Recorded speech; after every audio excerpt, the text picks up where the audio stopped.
Break muna sa Philippine basketball ang binatilyong player na si Guy Soto para simulan ang kanyang journey to NBA. Mangingibang bansa ang tinaguriang wonderkin ng Pinoy basketball para magpalakas ng katawan. May report si Chino Trinidad.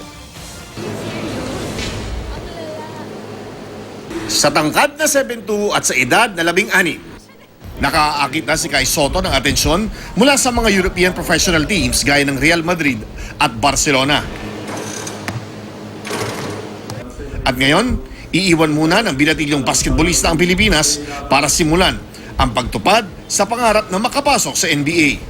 Sa unang hakbang ng kanyang plano, 2 buwan munang magpapalakas ng katawan sa Atlanta, Georgia, USA ang tinaguriang wonderkid ng Philippine basketball. May height na siya, no? Ando naman yung basketball skills niya, yung basketball IQ niya, yung instincts niya sa laro. Ang nakikita ko lang na kulang talaga ni Guy is, yun nga, yung pagpapalakas ng katawan, yung competition, at saka exposure.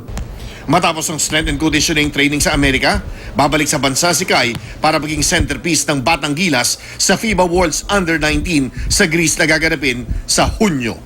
Kailangan ko talaga magpalakas dahil halata naman pag nakita niyo yung katawan ko, and pagdating na lang world na competition, ibang klase na itong laban eh. Kasi nung under 17 na nag-World Cup kami, meron mga kalaban ako na nahirapan ako eh. Lalo na kaya ngayong under 19 na. Pagkatapos ng obligasyon para sa bansa, saka naman sisimula ni Guy ang kanyang NBA dream. At sa halip na ang ruta na USNCAA na kalimitan ginagamit ang mga nais makilala at makarating sa NBA, sa Europa planong ituloy ng teenager ang kanyang basketball journey.